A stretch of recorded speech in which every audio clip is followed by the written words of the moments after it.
Ask the Dean, episode 79, live from our Hollywood studios with Rachel Grubbs, co-founder of Mapped. How are you doing?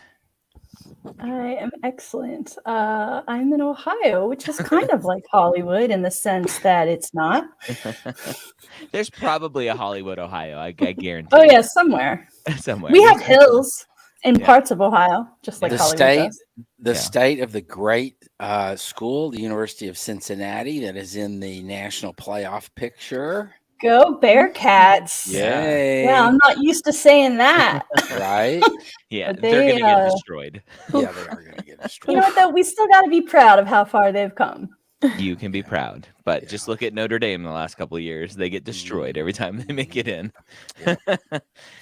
Rachel Verinia Granum, how are you doing? I am doing great, thank you. I like how you changed my name there to Rachel Verinia. I enjoy that. I was going to say something more about Rachel, then I'm like, I'm done with Rachel. Let's move on to Verinia. We'll all be Enough Rachel of today. that, girl. Let's focus on one. Yes. We'll all be Rachel today. I'm doing great though. Thank you. A little damp and dreary here in New York today, but tis the season, so. Tis the season. And Dr. Scott Wright. Hello. How are you doing? You? I'm good. I'm doing great. I was gonna, everybody's talking about where they're located. I am in Austin, Texas, and it is currently bright and sunny and 72 degrees. Yes. Fingers crossed, winter doesn't bring another catastrophic power failure for you. Another snowmageddon. Did you all hear the blizzard warning for Hawaii? Hawaii, days ago? Yes. Yeah. I've never heard of that before. Got a foot of rain in a day. That's crazy. I know, it's unbelievable. Well, my name is Dr. Ryan Gray. If you don't know who I am, shame on you. That's okay. I don't take it personally. And we are here to answer your pre-med questions and pre-PA questions as well, if you have some of those. We are part of the Mapped team. If you don't know what Mapped is, mappd.com. It is a software platform that Rachel and I co-founded at the end of 2019, beginning of 2020, and has grown to many thousands of students using it, tracking all of their pre-med and pre-PA journey, whether it's courses, MCAT, or PCAT scores, PACAT scores, working on applications for AMCAS, ACOMAS, TMD, SAS right in the application, interacting with your advisors or one of us as advisors inside of Mapped. Go check it out if you haven't. We also do one-on-one advising as well. And with that, let's answer some questions. So if you're watching on Instagram, hello. We are taking questions from YouTube over at mapped.tv, mappd.tv. There you go. How many hours of an upward trend is needed to prove academic ability? Are post-bac upward trends viewed differently than upward trends during a student's degree program? It's a very common question that we get. And I'm glad, I think, anecdotally, and Scott, Verinia, Rachel, I don't know if you see this as well. Anecdotally, I see the discussion of upward trend more over the last couple weeks, couple months, because I think we've been hammering it home to students. It's not just GPA. It's what is the trend? What is the story behind that number? So people are now asking, well, what is this upward trend thing? Or is this enough of an upward trend? Or the flip side, I have a downward trend. Is that doom and gloom? Verinia, what do you think here? I agree with you. I've seen a lot more questions about it in Map Chat. And it's funny because over my years of trying to tell students that this actually counts for something, it seems like they're just finally waking up to it. So it's encouraging to see that they are looking at things from a bigger picture and not just focused on, the little granular details. But in terms of how many hours, you want to show, a good 35, 36 to 40 credits a year under your belt of showing sort of, the growth that you've made from the beginning to the end. I would take more so like 40 to 42 credits, even better. As far as, are they viewed differently in a post-bac as opposed to during your degree program? I would say so. I think they're viewed, since they're all undergraduate courses, right? You're still sort of showing that you've done the academic ability. So at the same time, though, you're showing that now you've had sort of a kind of like a second go around to these courses. So it does show, it carries a little bit more weight. Yeah. Scott, talk about the master's angle of a postbac. So someone doing a special master's program, or maybe just a hard sciences master as their quote unquote postbac. We've talked often that potentially that is weighed a little bit less. Talk about that angle. Yeah, I mean, I think that it is. I think it's more difficult for an admissions committee to interpret what that means. Maybe not as much in a special master's program, but in a hard science master's program, I think it's more difficult to understand. What that means. A lot of those hours are going to be lab hours. Working in a lab, and that's really just different than grinding it out in the classroom and taking exam after exam. And so that's why I suggest that students really focus more on undergraduate postbac courses as opposed to graduate. Now, having said that, I think special master's programs are designed differently than a general or a more academic master's program in biology or chemistry or whatever, and so special master's program a little bit different and a little bit easier, I think, for schools to interpret, since it's designed the way it is specifically for that purpose. But to say a student goes into a hard science master's program, it really is a little bit more difficult for admissions committees to understand what does that mean about their ability to do the work in a gutted out sort of exam after exam kind of way, which is really not what you're finding in a lot of the courses in a master's program. Yeah. There you go. Some good thoughts there. Patrick asks, if I have almost all A's throughout my undergrad, but my last semester I got a B, how bad does that look? B stands for bad. Wah, wah, wah. This is the general, and not picking on you, Patrick, but the general kind of neurotic pre-med culture of, oh my gosh, I'm not perfect. Now what? I might as well go be a carpenter. Not talking bad about carpenters, but like I might as well give up on my med school dreams. Yeah, a B is not a downward trend. No. Right. No. Yeah, that's why I picked this, because I think we have, at least anecdotally, right? It seems to all of us that we have created a much better understanding and awareness of upward trend. But upward trend doesn't mean it has to be a perfect line going right up, right? When we're talking about upward trend, we're usually talking about proving you're a different student today than you might have been years ago. In your early years of undergrad or in your first degree or whatever, if you had a seriously low GPA. We're not talking about 1B. Yeah. So you're fine, Patrick. Yeah, Patrick, you're good. 1B, and not just you. All the students that were thinking the same thing Patrick was, right? It's definitely not just him. Not just him. Not at all. You want to throw up Tara's? Yeah, it's a two-parter. So first, Thank you. Congratulations, Tara. Got an acceptance. I guess she was on my IG Live last week, potentially. But that's amazing. Congrats. That is awesome. And now the second part. So it was a DO program, and DO schools, if you don't know, they are pretty atrocious with the request for deposit in terms of the dollar amounts that they request for deposit. It's usually $1,000, $2,000, if not more, dollars, compared to the AAMC, which caps MD schools at, I think, $100, right, Scott? 100 or 200, I can't remember. There's a little loophole that was introduced a year or two ago with the new traffic rules, but the AAMC, that's one thing they do well is cap the deposit fees for MD schools. What Tara's asking here, she's saying, I was accepted to a DO program requesting I submit the deposit and confirm I will be enrolling in 30 days. I was under the impression that, like AMCAS, we could hold our seats with the deposit until later. And yes, the deposit that you put down, Tara, is exactly that. It's a deposit to hold your seat. The language potentially they're using about confirming I will be enrolling, just ignore that. It's just a deposit. It's not a contractual thing saying I'm putting down my deposit and I'm coming, and if I don't, you're going to charge me tuition anyway. I don't know why potentially they have that language there. You can always ask them and confirm.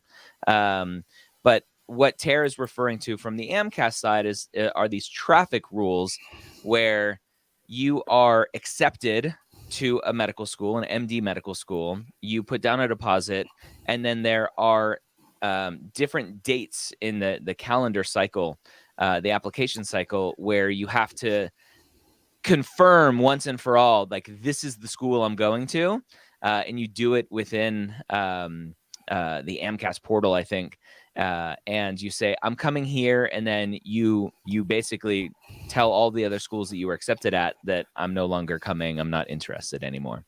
And so there's a specific date for that from the AMCAS side of things.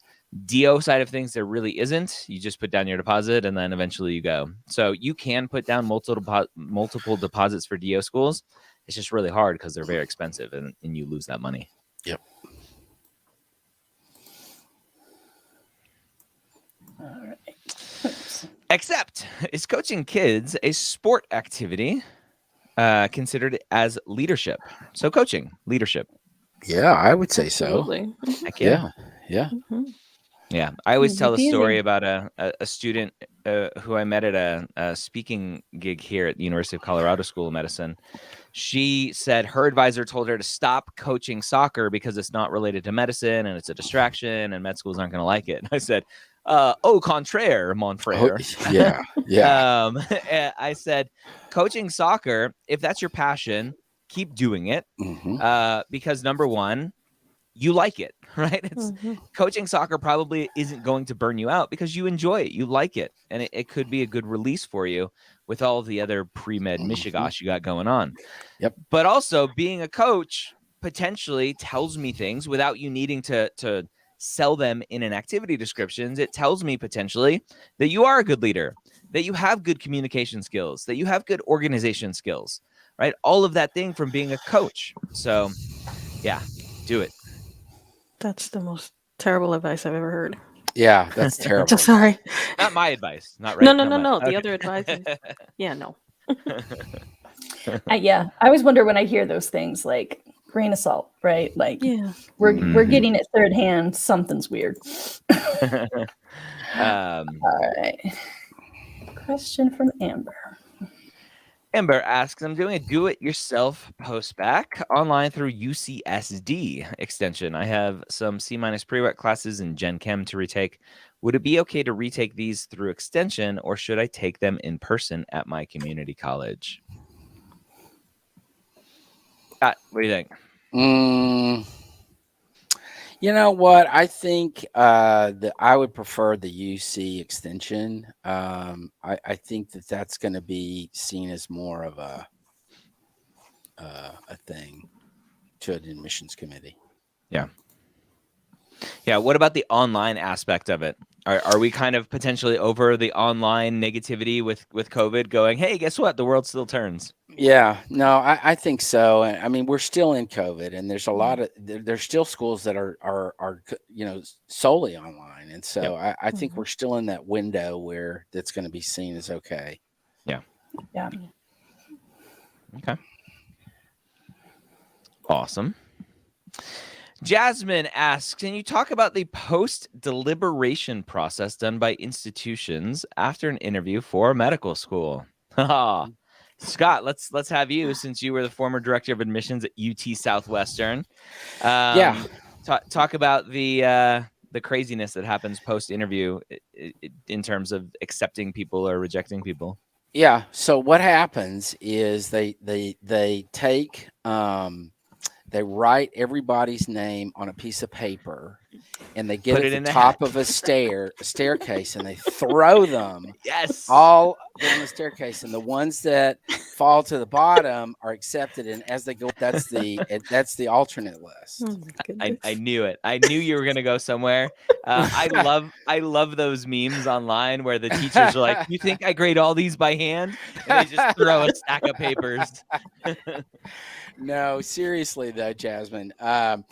It's going to vary, as most things do by medical school, but I'll tell you two specific differences that that you're going to find. But basically, what happens is they take everything in iteration number one. They take everything that they know about you, the application information, secondary application information, letters of recommendation, and the interview results, and the committee meets, and this is really the first time that the full committee is really going to be looking at everything for each applicant, and then they're going to discuss in that meeting what they think about you, and they're going to come to a conclusion based on whatever rubric they use, of where you are in their process, and that could be that they give you a number that is then ranked according. Everybody's ranked according to that number, and that number is going to take into consideration everything. And then they make a decision, and then they make acceptance. They offer acceptances to students based on that number, or based on what rubric they're using. Now, the second iteration is some medical schools, once you interview, the interview becomes everything. They're going to really look outside of the numbers. They're going to look, some medical schools say, once we invite you for an interview, we have deemed you acceptable in terms of your academic ability. So the numbers are not a part of the process. And they're going to really be looking at the non-number related stuff, like letters and most importantly, like your interview results. And so, and then they're going to make a decision about what they think, and either offer you a position, or they're going to put you on a pending list or a waiting list of some sort, or they're going to reject you outright because of the interview. It really boils down to those three options. Yeah. So basically, every school is going to be a little bit different with what we do, and there are a few different ways of handling it. Yep. But this also, if I could add, this also just sort of highlights how it could come down to just your interview. If when all things are equal, you really want to try to connect with them, be who you are, just be a normal person. Don't go in there trying to sell them anything about yourself or impress them in any other way than you already have. Just really, we talk about this all the time. Just sit with them, have a conversation about who you are, and what you're hoping to do as a physician. Because it can come down to that. Yeah. And Absolutely. if you need some help with your interview prep, practice. We do. We do some interview prep. Practice. I didn't even have to make that banner. It was already made. Interview prep should be bullet points, not scripts. Think about what you're going to say, but don't have every word memorized. Yep. There you go. And at a very inexpensive alternative to one-on-one interview prep, we have the Premed Playbook Guide to the Medical School Interview. It was written by me. That's really cool. Maybe inexpensive, but absolutely valuable. This one's a little crunchy. I think it got some water on it. Anyway. Presumably that won't happen to theirs.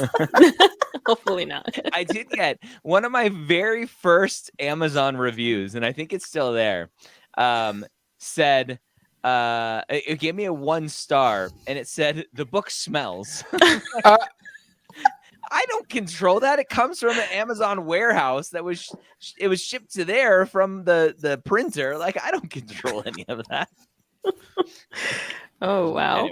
Anyway, and one other fun tidbit about this book, another negative review I got, was apparently at the publisher, they obviously print lots of different books, and in changing out from one book to the next, they put my cover on a kind of a romance novel. Oh no! Oh, So Lord! The person had my book cover opened up and took a picture and put it in an Amazon review. Oh, no. Like, I got the wrong book. So, yeah, it was fun. And I like how you didn't air quote romance, and yet it was implied. Oh yeah. It's a romance novel. The person that wrote the negative interview about the books. I mean, the negative review about the book smelling bad. Yeah. That's the same person that posts on SDN and Reddit. Probably. Mm-hmm. Probably. Yeah. Yeah. Same person. That was the 50 Shades of interview prep version. Next book title. Yes, I love it. I'm gonna go get that domain right now. That's the after hours Alright. version. Sorry. We're way off topic. All right, Verinia. That's all right. I'm putting us on track. I'm on a roll. Sorry. Katya asks, hi there. I'm applying this upcoming cycle and will be taking the MCAT June 18th. And I'm worried it's too late in the cycle for TMD SAS schools. I'm signed up for June 18th. Will I be at a disadvantage? So, June 18th. MCAT timing is one thing that, like, I could answer every day and people would still ask, well, what about June 19th? If we say June 18th is okay, they're like, what about June 19th? I'm like, Scott, what do you think here? No, well, okay. So I would say probably not optimal, but acceptable. I don't think you're going to be at a great disadvantage by the June 18th date. That's going to give it until somewhere around July 18th until you get the score. Go ahead and apply before that, so that all they're waiting for is that MCAT score. And I think you'll be fine. Now, optimally, I'd say get it in, but most schools are not going to even start looking at applications until probably August, maybe toward the end of July, and certainly August. And so, I just don't see it as a big disadvantage for you. So, so I wouldn't worry about it. Something that I try to emphasize more and more lately is two things. Number one is that admissions committees, they're going and going and going and going almost year round, every year, nonstop, cycle to cycle to cycle to cycle. In that period between like end of June, July to August is almost their time to go, okay, our class is set, orientation has begun. Let's take a break for 2 weeks before we start digging into the new applications, because they're constantly trying to work on filling their class from the previous cycle before they dive into the next cycle. And depending on how big the admissions committee is, a lot of them are very small. Depending on how big they are, sure, they can have different teams working on different application cycle years. But the majority, I don't want to say the majority, a lot of schools, as Scott said, are probably not going to start looking at applications until later on in July, beginning of August, which is when you start to see students posting on Reddit, Student Doctor Network, Premed Hangout of like, I got an interview invite. I'm like, yeah, you got it, because they're starting to look at applications now. Right. So with that said, the later dates, I've been trying to hone my message here. The later dates, like June, July, pushing it a little bit, doesn't necessarily hurt you in terms of application cycle timing. In my mind, it hurts you more from a distraction standpoint. Yeah. Students need to be working on personal statement, extracurricular activity descriptions, secondary essays. And if you're taking a later MCAT date, your MCAT prep is getting in the way of your application writing. And so what is going to take precedence? Are you going to focus on MCAT prep and delay writing your essay? Well, then the later MCAT date's not hurting you. The later application submission is ultimately going to hurt you. So there's a fine balance between it all. And so for this person, Katya, who's taking a June 18th MCAT date, that's fine. And you need to be working on your application while you're studying for the MCAT. Yep. Yep. Yes. We are all agreed on that. Good. And back on track. I pay you well. Cerise asked, how would you classify lab work? Rachel's like, lab work that is not aimed towards research, such as clinical lab experience. I'm not sure. Like, research is research. Yeah. Clinical, bench lab, wet lab, whatever. Yeah. Research. Yeah, I classify it as research. Yeah. I wonder, I don't know, Cerise, are you, I mean, you may not have time to reply, or we may not have time to get to if you reply. Are you asking if it can be counted as clinical? I don't know if that's what you're trying to get at, but as long as it's not lab work that's part of schoolwork, right? Like lab work at school is school, right? Right. Yeah. But, Yep. Okay. all right. Quick shout out for Wilkie. Oh, Black Wilkie, tongue. you got a shout out, baby boy. He joins us every week. I He's love famous. it. He's Okay. not as famous as the Bones or No Bones dog. Well, but, this is true. I mean, that's over though. Like, I mean, people are done Yeah. with Noodle. Like, he had his moment. No, Yeah, no, 15 Noodle. I minutes of still love fame. Noodle. Right. All right. So actually, a few people have asked a version of this question today. So Jolene. Is there a certain grade point average that has to be met for med schools to review your application? Oh, the mythical cutoff. The mythical cutoff. Did you guys have hard cutoffs at UC Southwestern, Scott?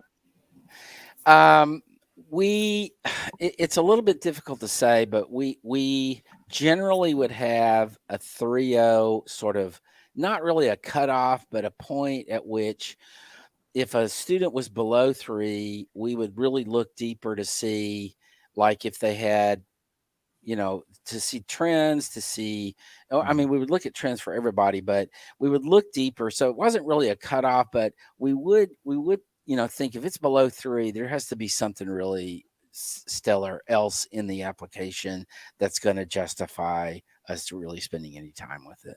Yeah. Brittany, what do you think about this?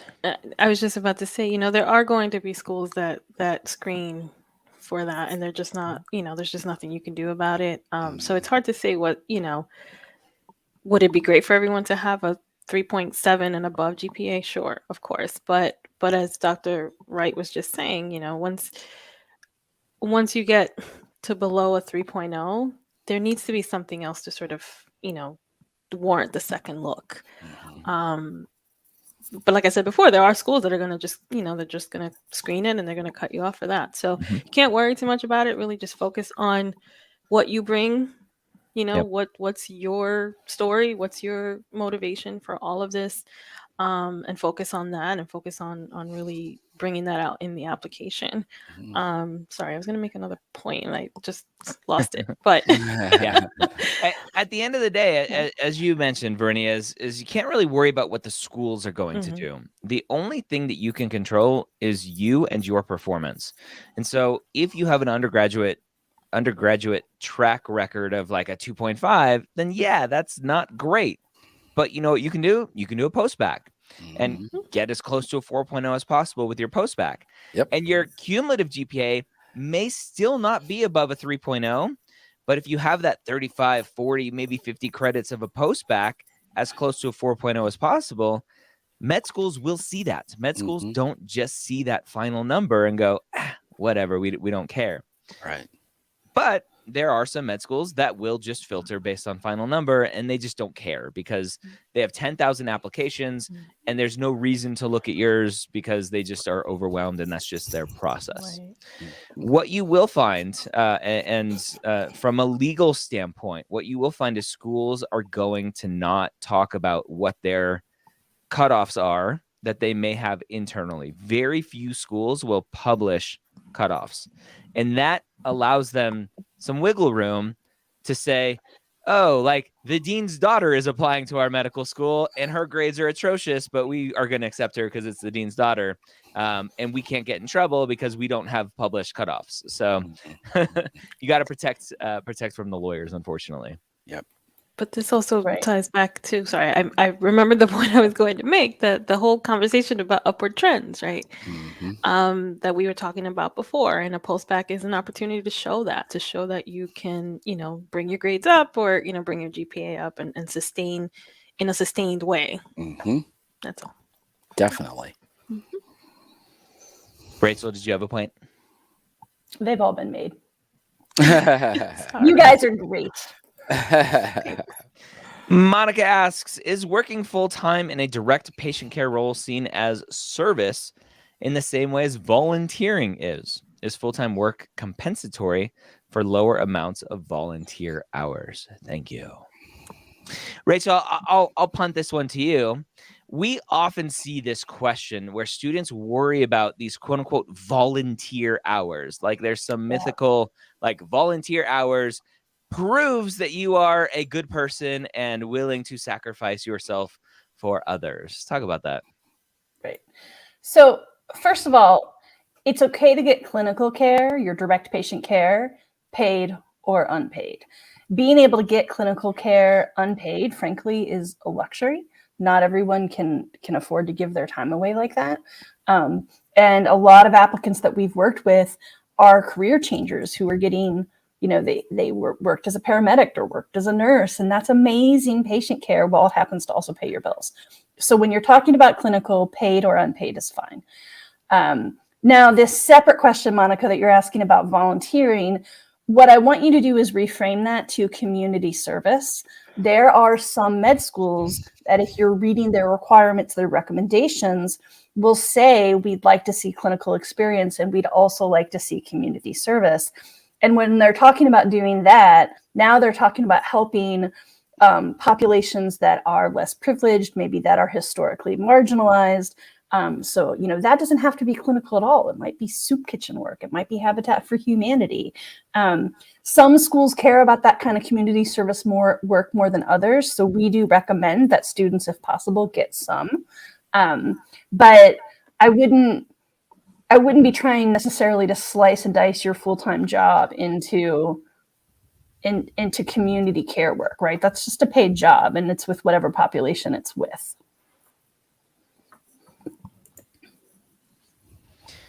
Yep. All right.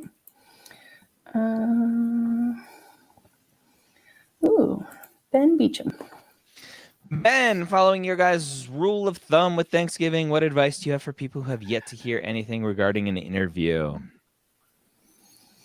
It's not over. So It's not the over. rule of thumb, for those who don't know, the rule of thumb is generally we say if you haven't heard anything interview-wise in terms of being invited for an interview by Thanksgiving, it's time to start thinking about what's next. And I still think that plays into account, right? Verena, you said it's not over, and you should think about next cycle without giving up on this cycle. Absolutely. So advice is start critically reflecting on your application. What potentially is missing? Where did you potentially not live up to a standard that medical schools may want to see? And sometimes that takes some external eyeballs from an advisor or maybe working with one of us. But there are lots of opportunities. And even in my application book, which I have right here, in this application process book, I have a kind of a post-mortem, we call them in the military, where I have different sections of, well, let's look at your GPA, let's look at your MCAT, let's look at your activities, let's look at your personal statement, et cetera, et cetera, et cetera, to really go step by step by step to go, what did I potentially miss here? Where can I improve for next application cycle? Yep. I will do a quick plug too. I know you just mentioned your book, but Dr. Gray has a series called Application Renovation. So that's on the Med School HQ YouTube channel. So watching those, even though it's a deep dive into someone else's application, not yours, might help you kind of frame up the kind of things you should be looking at. And also, I think we're currently seeking people to be on this season of Application Renovation. So I had posted earlier a link. If anyone's interested in doing that, apply to be a guest. Yeah, we'll start filming those kind of end of January, February-ish. But at the same time, as I was saying before, it's not over yet. I just had a student book with me this week for interview prep because they got an interview invite for next week, and it came very suddenly. So hang in there, but now's a good time to also start planning ahead. Absolutely. Right. Yeah, what you don't want is to decide in May, oh, you know what, I better apply, and now the applications are open. Right? You want to go ahead and prepare for the worst now so that you have a chance to make your application better. And then, hope you don't need it. Yep. All right. Looking for something new. We've got a lot of repeats today, guys. Some of you may need to go back and listen to the beginning. Yeah, right. All right. All of these are Letters put of out as recommendation. a podcast episode as well, so you can Yeah. always listen Yeah. while you're driving or working out or whatever. Yeah. Spencer asks, I plan on leaving my full-time job come February. I'm taking a do-it-yourself post-bac and about 2 years out from applying. Is it okay to have a 2-year-old letter of recommendation from a boss? Verinia, what do you think? Not so much, Spencer. You're Not so much. definitely going to want to update that. A lot of Yep. things happen between now and when you apply. A lot of things could change. So you're definitely going to want to get something more recent. Yeah. So what can they do? They want a letter from the boss. What can they do? Stay in touch. Stay in touch. Right? Stay in touch with them. Yeah, absolutely. Stay in touch with them. Just check in periodically. Let them know. Let them know now. From now, hey, I may be in the future. I'm applying to medical school. I may be, reaching out to you for a recommendation letter, and then just stay in touch. Check in with them periodically. Let them know what you're up to. Stay invested in who they are and invested in that relationship. Beyond just the recommendation letter, of course, but make sure that they know that you are still around. Yep. Yeah, so it's same thing for professors, right? If you really Yes. loved your Yes. Chem 101 professor freshman year and you're like this person knows me and they love me and I love them and I'm a TA for them, you just say, look, Dr. Smith, Professor Smith, I'm applying to medical school in a couple years. Can I continue to stay in touch with you? Email you once a semester, maybe let you know what I'm up to. And then when it comes time to apply to medical school, I would love to ask you for a strong letter of recommendation. Is that okay? Yeah. And I will say, as someone who has written quite a few letters of rec, because I used to manage MCAT tutors, I love it when people do this. If you're dropping me a 5-line note once every 6 or 8 months, right? Like, it's great to hear what's up with you. It helps me, keep you in my brain so I don't forget. And frankly, if I'm not going to write you a good letter, I'm going to tell you when you ask the first time so that you can find someone else. Right. So, I mean, not everyone is, some people are conflict avoidant, but if I'm going to have an awkward conversation with you, I want to have it sooner than later. So yeah, ask and see how they react. Mm-hmm. Yep. A good one from Antoinette. Antoinette, I am a Oh. I think we lost. Did we get a little delay on Ryan there? A little bit of a I lag. think we did. Wow. Okay, I'll read that while we wait for him to come back. So Antoinette says, I am an older non-traditional, and before my pre-med path, I was a youth leader and I mentored teens. We also did community outreach projects. Should I include these in my application, or is it too old and irrelevant? I see Scott nodding, or shaking head. No, I say go for it. And, I don't think it's too old. And I also don't think it's irrelevant. I think it's very relevant, in fact. And I would definitely say, yeah, go for it. Yeah, for sure. For the audience at large, what's the timeline for including any activities? You mean what might be too old? Or when, what's too old, what's too early? Well, certainly, for the application, if it's in high school, for a more traditional applicant, if it's in high school, you wouldn't include it. But I would say, depending on, some of it depends on what other activities you have. For example, AMCAS, you only have 15 slots. And, right. if it's too old, you might want to, or if it's older and you have more recent stuff, you might want to include, those things in there. So. Okay. So it's all fair game. It's a matter of picking the ones that are most meaningful to you. Exactly. Absolutely. Yeah, absolutely. Right. All right.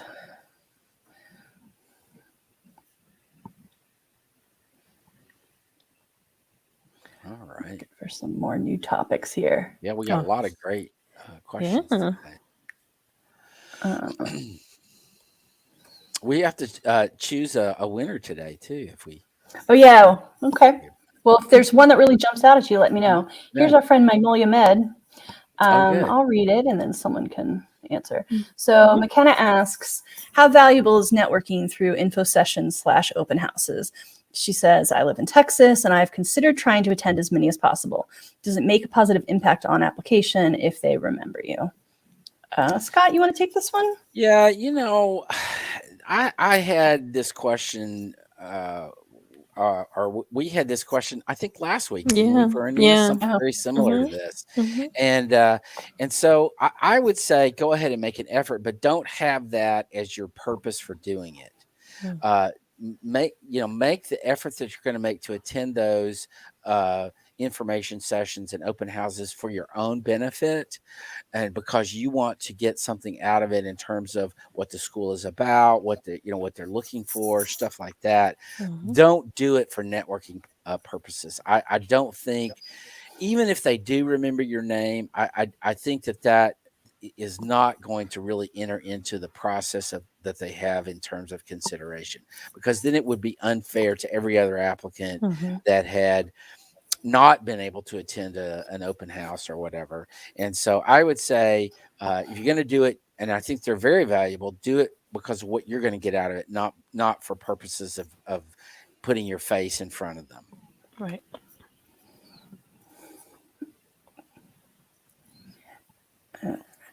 Great. Let me see.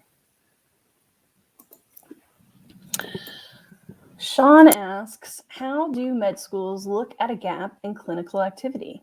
I worked as a medical assistant over the summer, but I couldn't do it in the fall. I will volunteer at a clinic January onwards. Is the 1 semester gap bad? Vernia? No, they don't look at it any differently. Things Right. happen. Maybe you're in school, or maybe, something else came up, or maybe you were let go from that position for whatever reason. So there's tons of reasons why you would have a gap there. I wouldn't worry about it, especially not 1 semester. Yeah, agreed. Do you want to kind of talk about, I think I understand where the student's coming from. What's a more extreme example that might be a problem?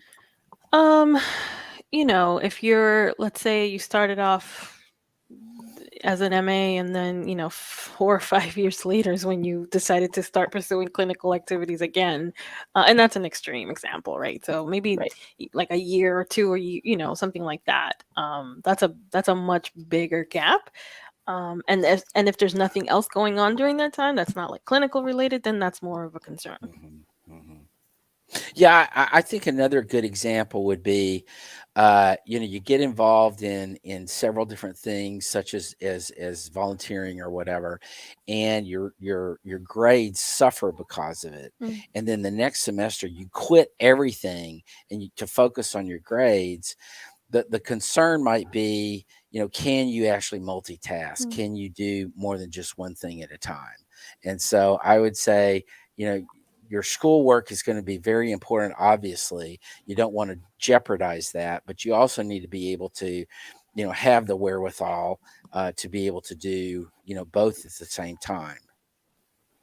Right. Yep. Welcome back, Ryan. Thank you. We missed you. It's funny. I still heard you. We're like, Ryan crapped out. Anyway. You had been like a little jumpy for a while, and then you just lagged so much that I was like, this is. Yeah, my internet. But we did have a question I wanted to wait and ask with you here, so now I got to go back and find it. Okay.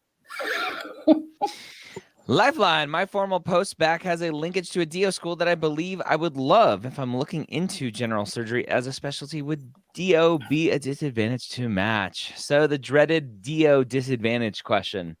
So my general philosophy on this, and I get to talk to lots of directors of residency programs and fellowship programs, and I ask them specifically, this is for my Specialty Stories podcast, and I ask them specifically, for osteopathic students, what do they have to do to overcome any sort of negative bias? And the far, far, far majority of them say there is none. We don't look at MD versus DO. We look at who you are and the research you've done and your step 1 scores and blah, blah, blah, blah, blah, right? All of the general answers. Now, could they be lying to me? Sure. My general philosophy on this is it's more about who you are and less about your degree. How well did you do in medical school? How strong are your letters of recommendations from your med school professors and attendings and everyone else that you've interacted with? How strong is your research? Because research is a really big part of residency applications. Those types of things. Now, is there DO bias out there? Yes, right? I'm not denying it.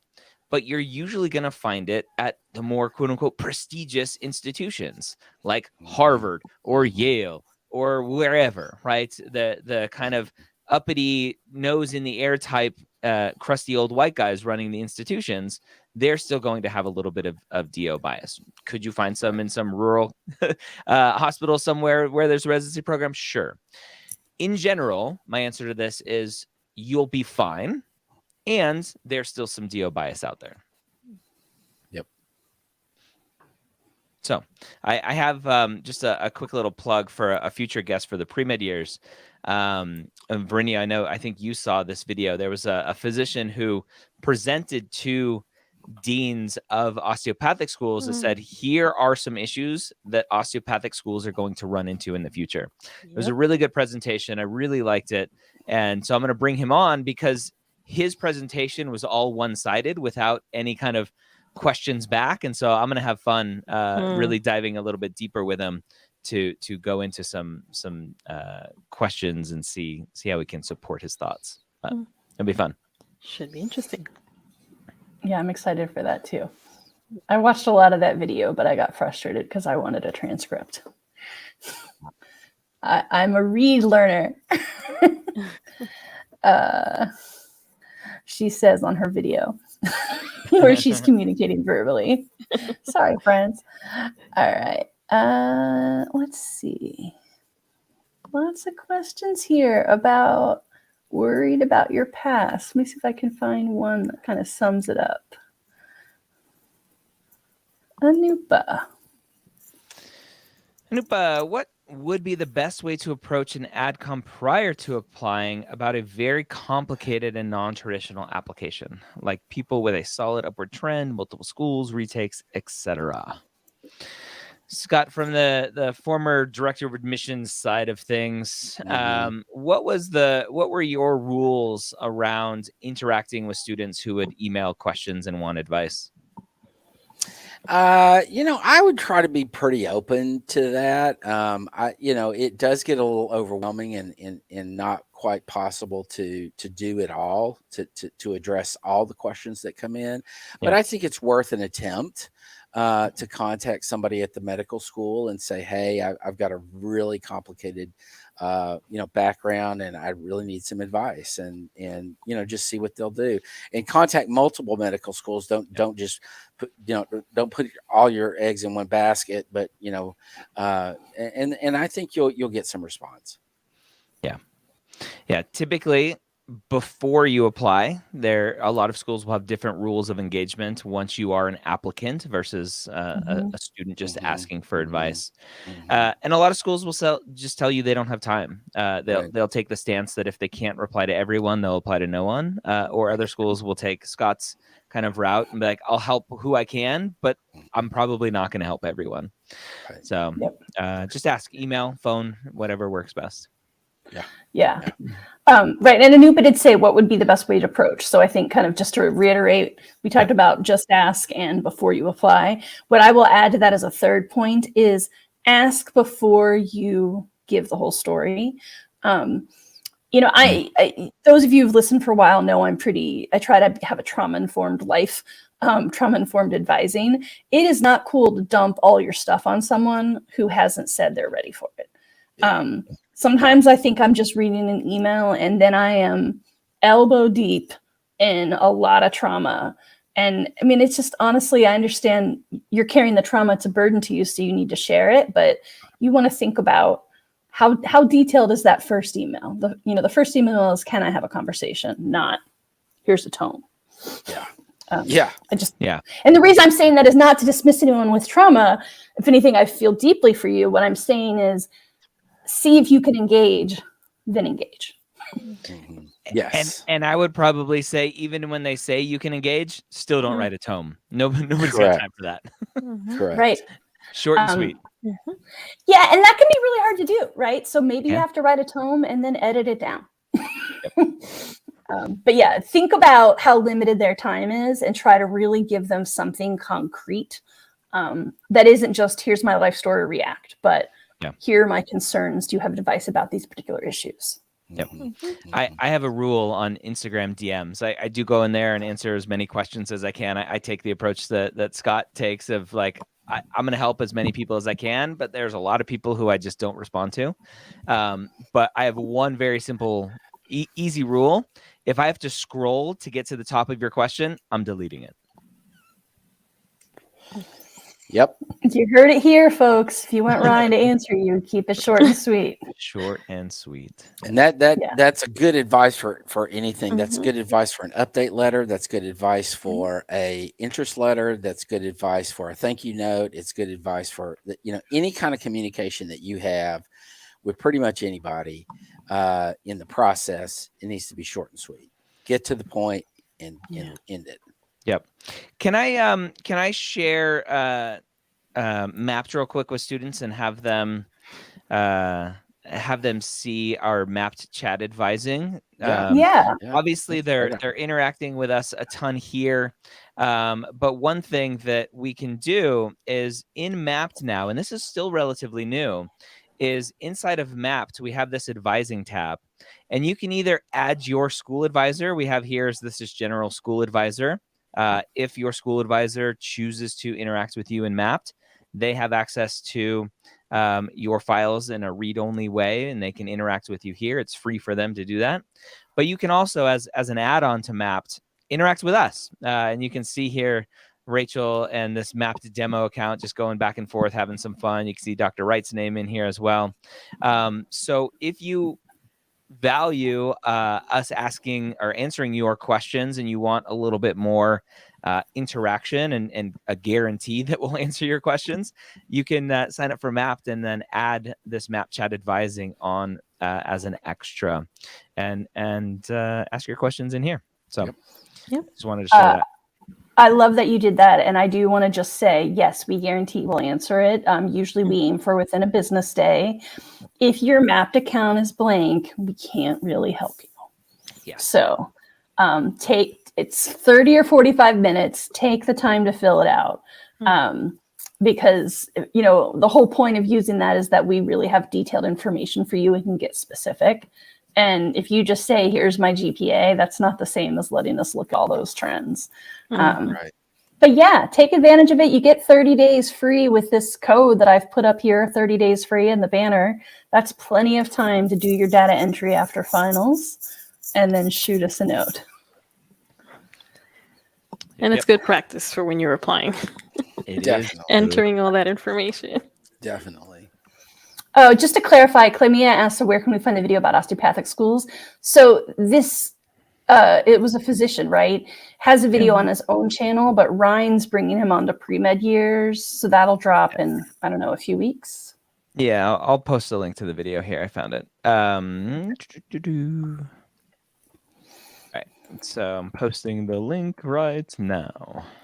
Okay, so you guys can, for those of you who are live or checking later, just go look in the chat and it'll be there. The name of the video is called Addressing Osteopathic Medicine's Vulnerabilities, the View Through an External Lens. Sounds very fancy. good. Very good. So that link dropped at 1:57 Eastern if you guys are checking timestamps. Okay.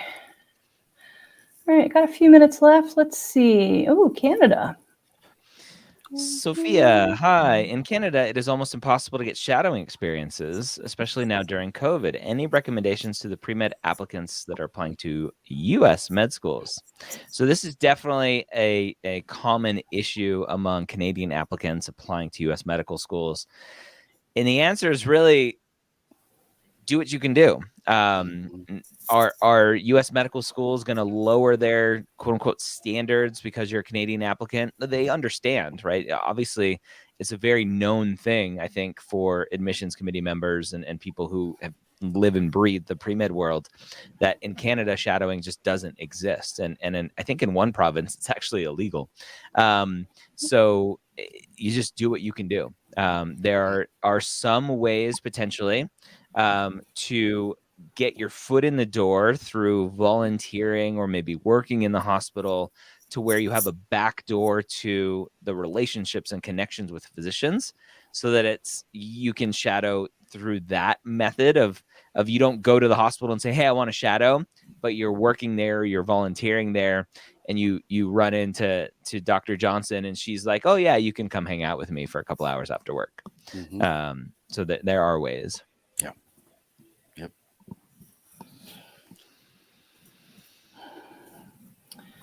All right. One more. One more. Kang asks, hi, I want to do phlebotomy as my clinical, but I'm worried that the interaction is too brief to give me a story to tell. Not if they vasovagal on you, then you can interact with them for a while. Yeah, I think phlebotomy is a great experience, especially if you're in the hospital doing inpatient phlebotomy. You're interacting with that same patient over and over and over again because you're gonna vampirize them day in and day out. So Yeah. And if you're a really bad phlebotomist and you have to poke them several times, then you get a lot of interaction with them. Man, Yeah. I have They jumpy hate you. veins. Like I'm the one that like puts them through their paces. Mhm. After they've done my blood draw, they're experts. But each interaction is an opportunity to really just, get to Sure. know people quickly, Absolutely. but so maybe not one-on-one as much, but overall you Yeah. can In the aggregate. Yeah. Yeah. Thank Yeah. you. The aggregate. Yes. Yeah. Absolutely. You got it. Well, folks, Yeah. now it's time to say goodbye to all our family. Mhm. Bye. You guys know what that's from? It's MIC, I'm so glad KEY. we had this time. Oh. Or for those that are old enough, the old Carol Burnett show. I'm so glad we've had this time together. You have to be pretty Yes. old to remember that. Yes, I think remember we should fly the flag at the end of this, like they used to do, closing out broadcasts at the end of the day. Right. Back in the day. Thank you all for Flag joining us. is like pre-med grind. Yes.